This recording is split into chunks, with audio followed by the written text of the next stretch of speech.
Salut et bienvenue sur notre chaîne YouTube. Aujourd'hui, nous allons tester un nouvel appareil en provenance de la Chine. Rassurez-vous, le principe va être le même. Tester l'appareil, voici répète les fonctionnalités qu'elle promet de base, démonter pour voir la technologie qui se cache à l'intérieur.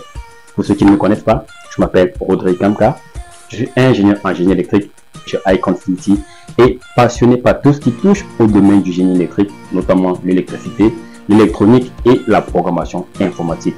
Si vous avez besoin de nos services dans l'un des domaines suivants, caméra de surveillance, installation solaire, installation domotique et installation informatique, vous pouvez nous contacter au numéro qui s'affiche juste en bas de l'écran.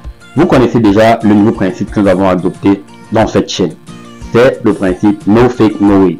Chez iConfinity, nous sommes donnés pour mission de fabriquer des appareils mais locaux. Mais nous ne pouvons pas faire la concurrence avec nos frères du côté de la Chine. Il faut se dire la vérité, c'est un rouleau compresseur. Ceux dont nous ne pouvons pas fabriquer, nous avons juste décidé de faire des tests de ces équipements afin de voir si ces différents équipements respectent les normes. Mais plus important encore, étant ingénieur, je sais que vous êtes des personnes curieuses comme moi. Donc nous allons démonter en général ces appareils pour voir les composants qui sont utilisés à l'intérieur. Et pourquoi pas faire une copie.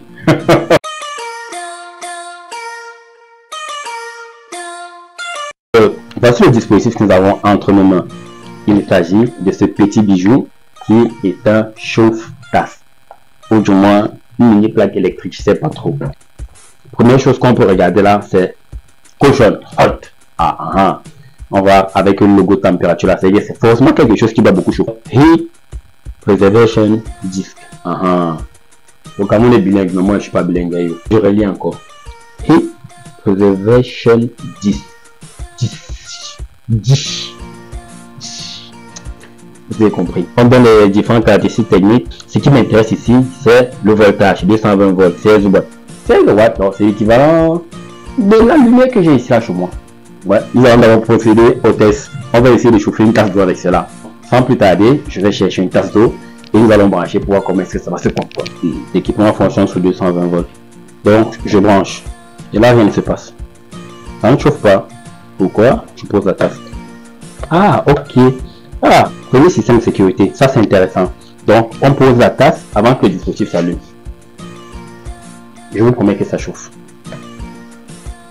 Je vais mettre du lait. Un sachet de thé.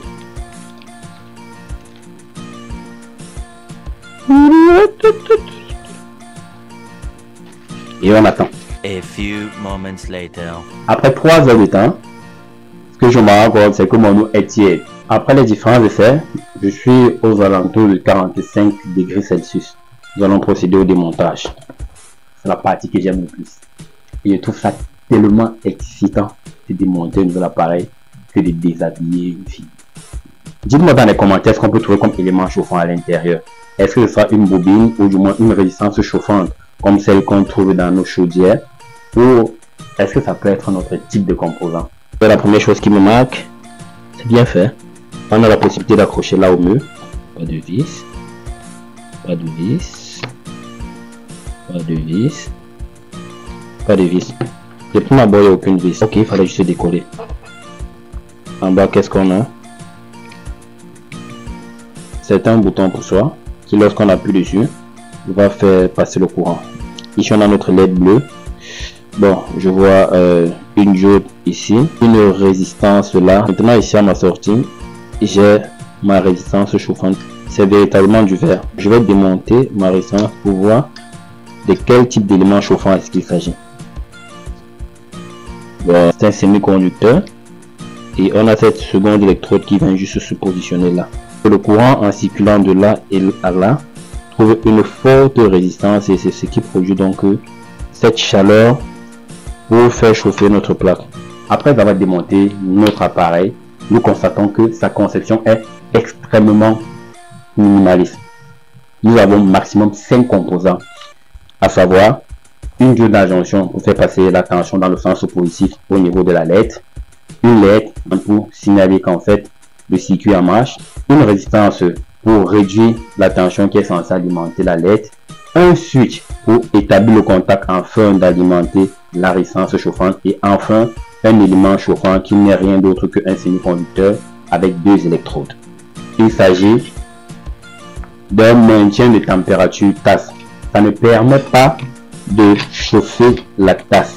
Ça permet de préserver la température de la tasse aux alentours de 50 degrés Celsius. En conclusion, est-ce que cet appareil respecte ce pourquoi est-ce qu'il était conçu? Oui. Est-ce que nous donnons notre accord pour l'achat de cet équipement?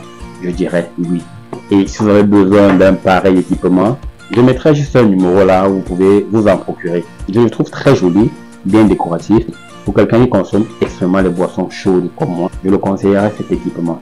Si vous avez apprécié cette vidéo, n'oubliez pas de liker, de partager à vos proches et plus important, faites-moi savoir dans les commentaires le prochain équipement que vous aimeriez que ça passe au rayon Xbox scalaire dans notre laboratoire.